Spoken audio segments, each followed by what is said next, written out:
যারা পিআর পদ্ধতির নির্বাচনের বিরুদ্ধে তাদের স্লোগান হলো ভোট দেব বগুড়ায় এমপি হবে ব্রাহ্মণবাড়িয়ায় অথবা ভোট দেব সন্দ্বীপে এমপি হবে মালদ্বীপে। আর যারা পিআর পদ্ধতির নির্বাচনের পক্ষে তারা বলছেন এর মাধ্যমে বাংলাদেশের প্রত্যেকটি নাগরিকের অধিকার বাস্তবায়ন হবে, প্রতিটি মানুষের ভোট কাজে লাগবে। পিআর পদ্ধতির নির্বাচনের বিরোধিতার আরেক যুক্তি হলো বাংলাদেশের জন্য এটা খুবই খারাপ সিস্টেম হবে, বনিবনা না হলেই সরকার পড়ে যাবে, অচল অবস্থা তৈরি হবে। এক্ষেত্রে নেপালের উদাহরণ তুলে ধরা হচ্ছে। আর যারা পক্ষে তারা বলছেন দেশে দুর্নীতি থাকবে না, টেন্ডার বাণিজ্য থাকবে না, বেশিরভাগ দলেরই প্রতিনিধিত্ব থাকবে সংসদে, কেউ স্বৈরাচার হয়ে উঠতে পারবে না। বর্তমানে বাংলাদেশে অন্যতম আলোচনার বিষয় এই পিআর পদ্ধতির নির্বাচন।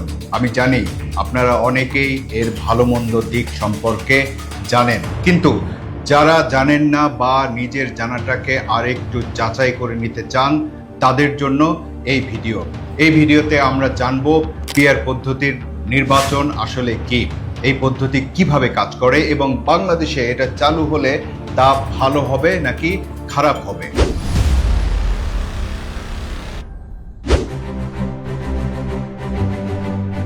প্রথমেই বলে নেই, বাংলাদেশে বর্তমানে যে নির্বাচন পদ্ধতি চলমান আছে তার নাম সংক্ষেপে এফপিটিপি পদ্ধতি, একটু বড় করে বললে ফার্স্ট পাস্ট দ্য পোস্ট পদ্ধতি। এই নির্বাচনী ব্যবস্থায় কেবলমাত্র একজন প্রার্থী বা একটি দল বিজয়ী হতে পারে। এই পদ্ধতিতে প্রত্যেক ভোটার তার পছন্দের একজন মাত্র প্রার্থীকে ভোট প্রদান করেন এবং অনেক প্রার্থীর মধ্যে যিনি সবচেয়ে বেশি ভোটে এগিয়ে থাকেন তিনি নির্বাচনে বিজয়ী হন। এবার আসি পিআর পদ্ধতির নির্বাচন প্রসঙ্গে। পিআরকে ইংরেজিতে বলা হয় প্রপোর্শনাল রিপ্রেজেন্টেশন, অর্থাৎ সংখ্যানুপাতিক প্রতিনিধিত্ব বা আনুপাতিক প্রতিনিধিত্ব।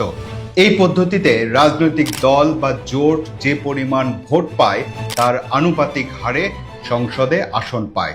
ধরুন দেশে মোট সংসদীয় আসন 300টি। নির্বাচনে অনেকগুলো দল অংশগ্রহণ করলো এবং প্রত্যেকটি দলই তাদের জনপ্রিয়তা ও গ্রহণযোগ্যতা অনুযায়ী ভোট পেল। এখন মনে করুন সারা দেশে মোট প্রদত্ত ভোট হিসাব করে দেখা গেল একটি দল মোট প্রদত্ত ভোটের 5% পেয়েছে। এই 5% ভোটের অনুপাতে সেই দল সংসদে আসন পাবে। তাহলে 300 আসনের সংসদে সেই দল কয়টি সিট পাবে বলুন তো? 15টি। এই হলো পিআর পদ্ধতির নির্বাচনের মূল কথা। এই পদ্ধতির নির্বাচনের সবচেয়ে বড় যুক্তি হলো প্রত্যেক ব্যক্তির ভোটই কাজে লাগে। খুব ভালো কথা। তাহলে এমপি বা সংসদ সদস্য কে হবেন, কিভাবে হবেন?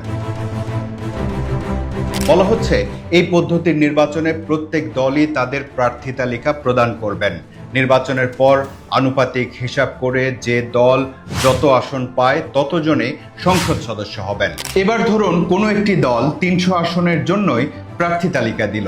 নির্বাচনের পর ভোটের আনুপাতিক হিসাব করে দেখা গেল যে দলটি 45টি আসন পেয়েছে। তাহলে এই দলের 300 জনের মধ্যে 45 জন এমপি হবেন।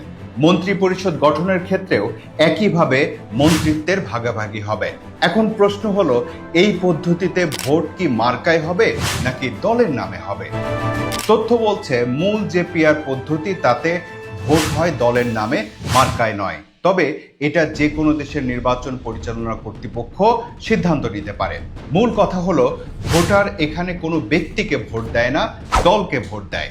এখানে ব্যক্তিরা সরাসরি ভোটে অংশ নেন না। এরই মধ্যে নিশ্চয়ই অনেক প্রশ্নই মাথায় এসেছে আপনার। দেখা যাক আজকের আলোচনায় আপনার প্রশ্নের উত্তরও থাকে কিনা। এই পেজের একজন ফলোয়ার পিআর পদ্ধতি নিয়ে তার ব্যাখ্যা তুলে ধরেছেন। তিনি বলছেন, ধরুন হাত পাখা মার্কা সারা দেশে 12 থেকে 14 লাখ ভোট পায়, কিন্তু সংসদে তাদের প্রতিনিধিত্ব থাকে না। আরও অনেক দল আছে, যেমন ধরা যাক নুরুল হক নূর সারা দেশে 10 থেকে 15 লাখ ভোট পাবে। বর্তমান পদ্ধতিতে তার কোনো আসন পাওয়া নিয়ে সংশয় থাকলেও পিআর পদ্ধতিতে হয়তো দেখা যাবে তার দলেরই 5 থেকে 6 জন এমপি হতে পারবে। আবার বিএনপি পড়বে মহা ঝামেলায়, তারাও তো 300 জন প্রার্থী ঘোষণা করবে, কিন্তু দেখা গেল সংখ্যা অনুপাতে তারা 160 জন এমপি পেল। দেখা যাবে যে 140 জন এমপি হতে পারলো না।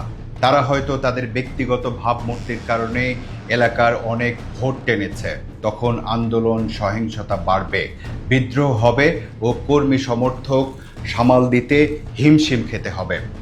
আপনি কি এই ব্যক্তির যুক্তির সাথে একমত? এবার চলুন আমরা পিআর পদ্ধতির নির্বাচনের কিছু সুবিধার কথা জেনে আসি। 1. ভোট ও আসনের মধ্যে সামঞ্জস্য।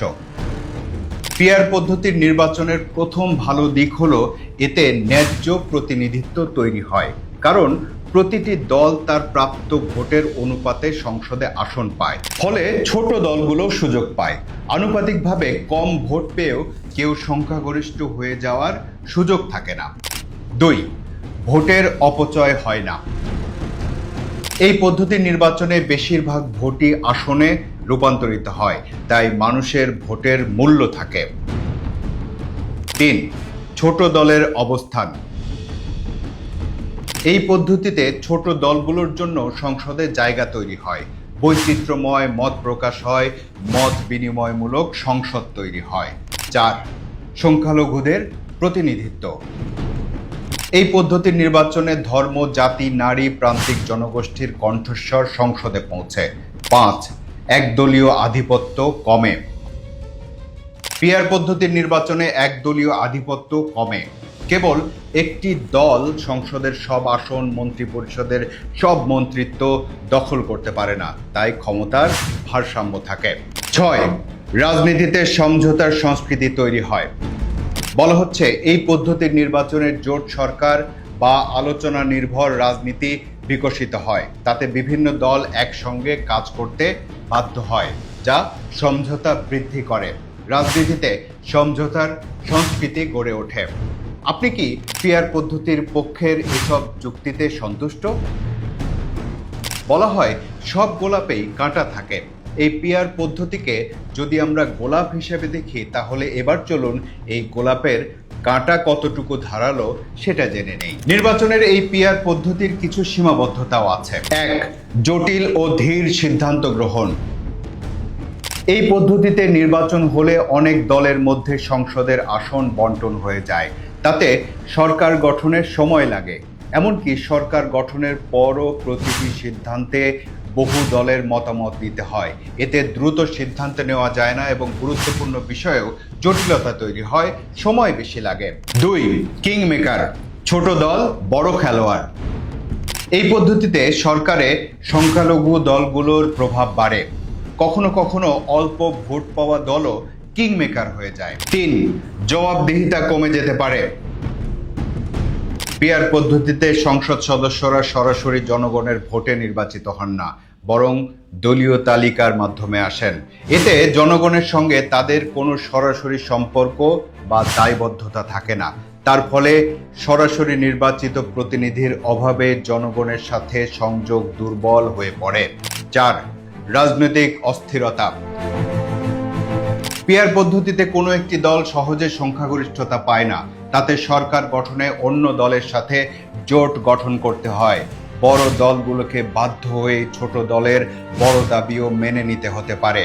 আর চাওয়া পাওয়া না মিললেই জোটে ভাঙাগড়া লেগেই থাকে। তাতে সরকার অস্থিতিশীল হয় এবং সরকার পরিচালনায় বিশৃঙ্খলা সৃষ্টি হয়। 5. ঘন ঘন নির্বাচনের আশঙ্কা। যে জোট সরকার গঠন করে সেই জোটে ভাঙন হলে বারবার নির্বাচন দেওয়ার প্রয়োজন হতে পারে। তাতে দেশে ঘন ঘন রাজনৈতিক সংকট তৈরি হয়, উন্নয়ন ও অগ্রগতি বাধাগ্রস্ত হয়। 6. চরমপন্থী ও সাম্প্রদায়িক দলের উত্থানের আশঙ্কা। এই পিআর পদ্ধতিতে অনেক সময় চরমপন্থী ও উগ্র মতাদর্শের দলও সংসদে প্রবেশ করে এবং অপ্রত্যাশিতভাবে ক্ষমতার কেন্দ্রবিন্দুতে চলে আসে। 7. সুশাসনের অভাব ও দুর্নীতি। দায়িত্ব বিভাজনের কারণে কেউই পুরো দায় নিতে চায় না। এতে দায়বদ্ধতা হ্রাস পায় আর দুর্নীতির ক্ষেত্র তৈরি হয়। 8. বিদেশি প্রভাব ও হস্তক্ষেপের সুযোগ। যেহেতু সরকার দুর্বল হয়, তাই বাইরের শক্তিগুলো সহজে প্রভাব বিস্তার করতে পারে। এই পিআর পদ্ধতির নির্বাচন নিয়ে বাংলাদেশে কোন দল কেন কি অবস্থান নিয়েছে সেটা নিশ্চয়ই এবার পরিষ্কার আপনাদের কাছে। শুধু সরকার গঠন ও দেশ পরিচালনা নয়, রাজনৈতিক দল থেকে শুরু করে সাধারণ মানুষ পর্যন্ত সবার মধ্যেই একটা বিরাট পরিবর্তন আনতে পারে এই পিআর পদ্ধতির নির্বাচন। চায়ের দোকান থেকে শুরু করে সামাজিক যোগাযোগ মাধ্যম, খবরের কাগজ থেকে শুরু করে টেলিভিশন, সবখানেই তুমুল আলোচনা এই পিআর পদ্ধতির নির্বাচন নিয়ে। পক্ষে বিপক্ষে তুমুল তর্ক বিতর্ক চলছে। চলুন সেসব মাধ্যমে এর পক্ষে বিপক্ষে আর কি কি যুক্তি তুলে ধরা হচ্ছে তা জেনে নেই। বাংলাদেশের রাজনীতির গুণমান নিয়ে কথা বলছেন অনেকেই। বলছেন পিআর পদ্ধতির নির্বাচনে ছোট দলগুলো কিছু আসন পাবে, আর সংসদে বহু দলের প্রতিনিধিত্ব থাকার কারণে রাজনীতির গুণমান বাড়বে। অনেকেই আবার বলছেন দেশকে আর স্বৈরাচারের হাতে ছেড়ে দেয়া যাবে না, কেউ যেন আর ভোট নিয়ে ছিনিমিনি খেলতে না পারে। এজন্য পিআর পদ্ধতিই সঠিক। এর মাধ্যমে নির্বাচনে মারামারি, কাটাকাটি, অবৈধ টাকার ছড়াছড়ি ও পেশি শক্তির ব্যবহার বন্ধ হবে। আর পিআর পদ্ধতি নিয়ে যারা আশঙ্কায় আছেন তারা বলছেন পিআর পদ্ধতিতে হাজার হাজার কোটি টাকার আসন বাণিজ্য হবে, টাকার বিনিময়ে বিক্রি হবে সংসদীয় আসন, যে যত টাকা দেবে তার নাম তালিকার উপরের দিকে থাকবে এমন আশঙ্কাও আছে। যোগ্যতা ছাড়াই চলে যাবেন সংসদে, মাঠ পর্যায়ে কাজের কাজ কিচ্ছু হবে না, দুর্নীতি বাড়বে। এতদিন শুনেছেন নমিনেশন বাণিজ্যের কথা, পিআর পদ্ধতিতে শুনবেন উচ্চ মূল্যে এমপি বাণিজ্যের কথা। এখানে এমপি হতে ভোট লাগবে না, দল যাকে খুশি এমপি বানিয়ে দেবে। তাতে ইউনিয়ন পরিষদের মেম্বার হওয়ার যোগ্যতা যার নাই, সেও দেখা যাবে এমপি হয়ে বসে আছে। বলা হচ্ছে জনপ্রতিনিধি হবে দল কর্তৃক নির্ধারিত, আর কোন জনপ্রতিনিধি কোন আসনে যাবে সেটাও আনুপাতিক বিবেচনা বা দর কষাকষির মাধ্যমে নির্ধারিত হতে পারে। এমন হতে পারে যে আপনার আসনে যে জনপ্রতিনিধি হলো, আপনি হয়তো তার জন্য ভোটই দেননি, তাতে ওই জনপ্রতিনিধিরও আপনার প্রতি তেমন দায়বদ্ধতা থাকবে না। এই পদ্ধতির আরেকটি যে নেতিবাচক দিক বলা হচ্ছে তা হলো, যখন কেউ পিআর পদ্ধতিতে দলনেতা কর্তৃক সিলেক্টেড হয়ে সংসদে যাবেন, তখন তিনি নিজের মতো করে স্বেচ্ছাচারী হয়ে উঠবেন। তাতে নতুন এক ফ্যাসিবাদী সিস্টেম জন্ম নেবে। পিআর পদ্ধতির নির্বাচন নিয়ে এই আলোচনায় ভালো মন্দ দুই দিকই তুলে ধরা হয়েছে। কোন দিকে আপনি যাবেন সে সিদ্ধান্ত নিতে আপনার যুক্তি বুদ্ধি আপনাকে সহযোগিতা করবে। পিআর পদ্ধতিও কিন্তু আবার তিন ধরনের আছে। অনেক দেশেই এই পিআর পদ্ধতিতে নির্বাচন হয়, অনেক দেশে আবার মিশ্র কোনো নির্বাচন পদ্ধতি অনুসরণ করা হয়। বাংলাদেশে যে কোনো একটি নতুন পদ্ধতি ব্যবহারের আগে সবচেয়ে যেটা প্রয়োজন তা হলো সঠিক গবেষণা, জনগণের সচেতনতা ও রাজনৈতিক দলগুলোর ঐকমত্য। অর্থাৎ এর জন্য যথেষ্ট প্রস্তুতি দরকার।